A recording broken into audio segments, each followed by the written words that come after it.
नमस्कार दोस्तों, आपका स्वागत है हमारे YouTube चैनल दिस इन हाफी। तो आज हम बात करते हैं और हम जानने की कोशिश करेंगे कि हीमोग्लोबिन क्या होते हैं।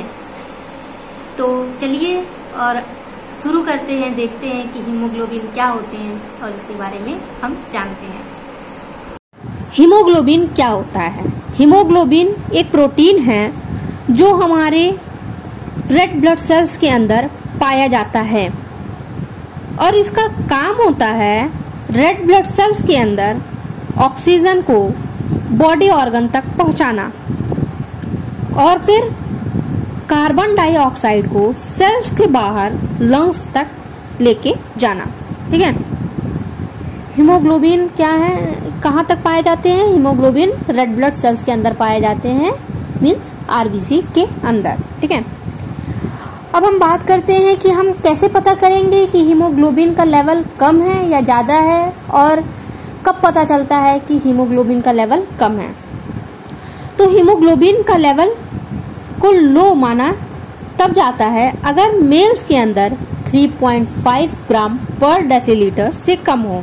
मेल्स के अंदर 3.5 ग्राम पर डेसीलीटर से कम हो और फीमेल्स के अंदर वो 12 ग्राम पर डेसीलीटर से कम हो।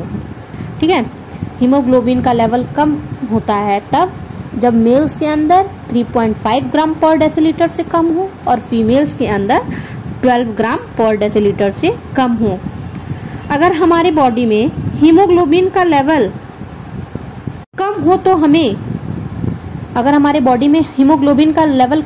तो हमें हेड पेन, सर दर्द, वीकनेस, कमजोरी, थकान, चक्कर आना और दिल घबराने, इन सब टाइप्स के प्रॉब्लम्स का, बीमारियों का सामना करना पड़ता है।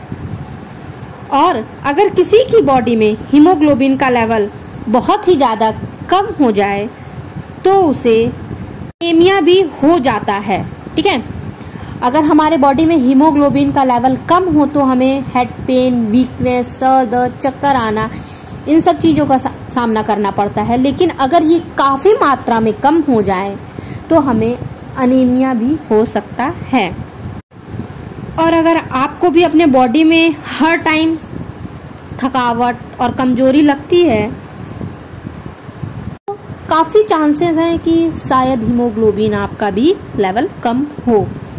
अब मैं आपको कुछ ऐसी बातें बताऊंगी जिसको आप ध्यान से यूज करेंगे तो इससे आपको हीमोग्लोबिन का लेवल बढ़ाने में काफी ज्यादा मदद मिल सकती है। ठीक है।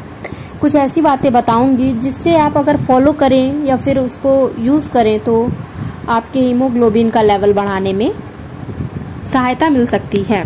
सो फर्स्ट स्टेप, ठीक है, पहला स्टेप क्या है?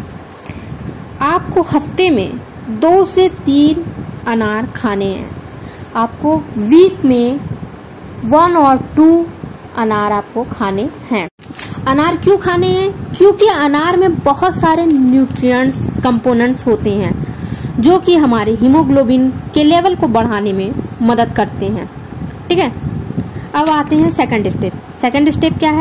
आपको डेली सलाद में 2 बीटरूट, चुकंदर जरूर खाना है। ठीक है। सलाद में चुकंदर जरूर खाना है। अगर आप चुकंदर नहीं खा पाते हैं, आपको नहीं अच्छे लगते हैं, तो आप उसका जूस भी बना करके पी सकते हैं। ठीक है। क्योंकि चुकंदर के अंदर आयरन, पोटेशियम, फाइबर काफी मात्रा में पाए जाते हैं और ये भी हमारे हीमोग्लोबिन के लेवल को बढ़ाने में मदद करते हैं। थर्ड स्टेप, अगर आप नॉन वेजिटेरियंस हैं तो वीक में 2 से 3 बार नॉनवेज जरूर खाएं। ठीक है। इसके अंदर भी काफी मात्रा में vitamin B12, potassium, protein, iron होता है और ये भी हमारे बॉडी में हीमोग्लोबिन की लेवल को बढ़ाने में मदद करता है। अगर आप नॉन वेजिटेरियन हैं तो आप खाइए। अगर आप नॉन वेजिटेरियन नहीं हैं तो आप अपने डाइट में ग्रीन वेजिटेबल की क्वांटिटी बढ़ा दें। ठीक है। आप नॉन वेजिटेरियन नहीं हैं तो आप वेज में ही ग्रीन वेजिटेबल्स की क्वांटिटी बढ़ा दें। जैसे कि फॉर एग्जांपल आप ले लीजिए पालक, ब्रोकली, गोभी और ग्वालिन। इनमें काफ़ी न्यूट्रिएंट कंपोनेंट होते हैं। आप ग्रीन वेजिटेबल्स कुछ भी खा सकते हैं, ठीक है। लेकिन अगर आप ये सब लेते हैं तो इससे भी आपके हीमोग्लोबिन के लेवल को बढ़ाने में मदद मिलती है, ठीक है। क्योंकि इनमें बॉडी में आयरन को इंक्रीज करते हैं, ये सब बॉडी के में आयरन को इंक्रीज करते हैं, इससे हमारा हीमोग्लोबिन का लेवल बढ़ जाता है। इस वजह से आपको ज़्यादा प्रेफर इस टाइम ग्रीन वेजिटेबल्स करना चाहिए अगर आप वेजिटेरियन हो तो। अब बात आती है 4th स्टेप, ठीक है, और ये लास्ट स्टेप है। आपको डेली रूटीन वीक में फिजिकल एक्सरसाइज, डेली एक फिजिकल एक्सरसाइज करिए। इसके वजह से या इन रिटर्न आरबीसी की प्रोडक्शन को इंक्रीज कर जाता है। इन सब के बातों के साथ साथ, इन सब चीज़ों के साथ साथ आपको कुछ बातों का ध्यान रखना है, याद रखना है, और ये बिल्कुल नहीं करना है। इसको करने से आपको बहुत ही परेशानियों का सामना पड़ सकता है, ठीक है। तो अगर आपका आरबीसी मतलब हीमोग्लोबिन कम हो तो आपको ये सब फॉलो करना है। और आपको क्या फॉलो नहीं करना है, आपको ये चीज़ें बहुत कम प्रेफर करनी इन क्वांटिटी। अगर आप चाय या कॉफ़ी बहुत ज़्यादा पीते हैं तो इनकी क्वांटिटी आपको कम कर देनी चाहिए। And please avoid cold drink as much as you can. जितना हो सके उतने कोल्ड ड्रिंक को अवॉइड करिए, क्योंकि माना जाता है ये बहुत ही डेंजरस होता है। एंड एट लास्ट, अगर आप अल्कोहल को कंज्यूम करते हैं तो इसकी भी क्वांटिटी कम कर दीजिए, क्योंकि यह कहा जाता है या माना जाता है कि जो लोग अल्कोहल यूज़ करते हैं उनमें आरबीसी की कमियां पाई जाती हैं, हीमोग्लोबिन की उनके बॉडी में कमी हो जाती हैं। और फिर थैंक यू सो मच। अगर आपको मेरा वीडियो पसंद आया हो तो प्लीज़ लाइक, शेयर, सब्सक्राइब करना ना भूलें। Thank you.